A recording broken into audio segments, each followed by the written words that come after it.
Asa Ragnar Uratmangun dan Tom Hei untuk membela timnas Indonesia sedikit lagi akan menjadi kenyataan. DPR RI telah menandatangani berkas naturalisasi kedua pemain ini. Seperti yang sudah diketahui, kedua nama tersebut memang sudah disetorkan PSSI ke DPR RI. Kedua pemain ini ingin membela timnas Indonesia dan sudah mendapatkan rekomendasi dari Sintayong. Namun proses naturalisasi kedua pemain ini sempat tersendat karena ketika PSSI menyetorkan dokumen tersebut, DPR RI lagi menjalani masa reses.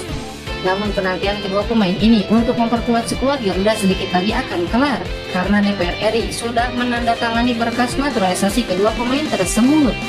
Kepastian Ragnar Uratmangun dan Tom Hei bisa dinaturalisasi dikonfirmasi oleh PSSI melalui situs resmi mereka. Mereka memastikan bahwa dokumen naturalisasi kedua pemain ini sudah ditandatangani oleh Ketua DPR RI Puan Maharani malam tadi. Sejatinya Ragnar Uratmangun dan Tom Hei sudah disetujui untuk menjadi warga negara Indonesia oleh Komisi 3 dan Komisi 10 DPR RI pada Kamis lalu. PSSI diwakili sekjen mereka yaitu Yunus Nusi berterima kasih atas ditandatanganinya dokumen naturalisasi Ragnar Uratmangun dan Tom Hei. Ia menyebut bahwa berkat kontribusi DPR RI, kedua pemain ini bisa lekas membela timnas Indonesia. PSSI juga mengucapkan terima kasih kepada Komisi 10 dan 3 DPR yang selama ini selalu membantu PSSI terkait program naturalisasi.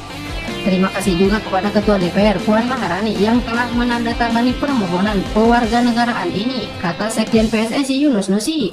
Setelah penandatanganan dokumen naturalisasi, Ragnar Uratmangun dan Tom Hei akan menjalani sejumlah tahap lagi sebelum membela timnas Indonesia.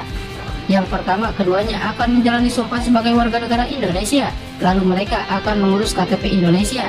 Setelah itu PSSI akan mengurus perpindahan federasi mereka ke KNPB. Lantas pertanyaannya, apakah Tom Hei dan Ragnar Uratmangun bisa memperkuat timnas Indonesia menghadapi Vietnam?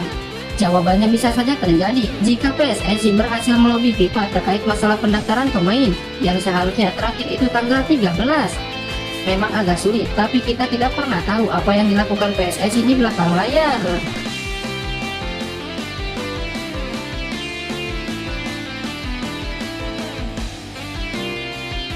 Ketua Umum PSSI Erick Thohir dan pelatih timnas Indonesia Sintayong melakukan pertemuan untuk diskusi. Keduanya membahas laga Indonesia versus Vietnam. Pertemuan dilakukan keduanya pada Rabu kemarin. Terdekat, timnas Indonesia akan dua kali menghadapi Vietnam pada 21 dan 26 Maret mendatang. Diskusi dengan Coach Sintayong untuk persiapan timnas Indonesia melawan Vietnam di kualifikasi Piala Dunia 2026 zona Asia. Kami berusaha memberikan yang terbaik pada dua pertandingan melawan Vietnam, tulis Erick Thohir di Instagramnya. Duel Indonesia versus Vietnam memang sangat penting buat Garuda yang saat ini masih di dasar klasemen grup F. Untuk menjaga peluang lolos ke babak selanjutnya, Garuda wajib meraih hasil positif saat dua kali melawan Vietnam. Juara grup dan runner-up berhak melaju ke babak berikutnya dan lolos ke Piala Asia 2027.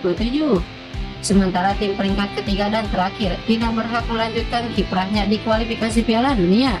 Tim-tim peringkat ketiga dan juru kunci hanya akan melanjutkan kiprahnya ke babak ketiga kualifikasi Piala Asia 2027.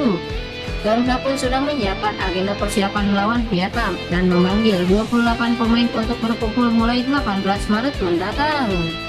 Sementara itu, pelatih timnas Indonesia Sintayong membeberkan hasil pertemuan dengan Ketua Umum PSSI Erick Thohir.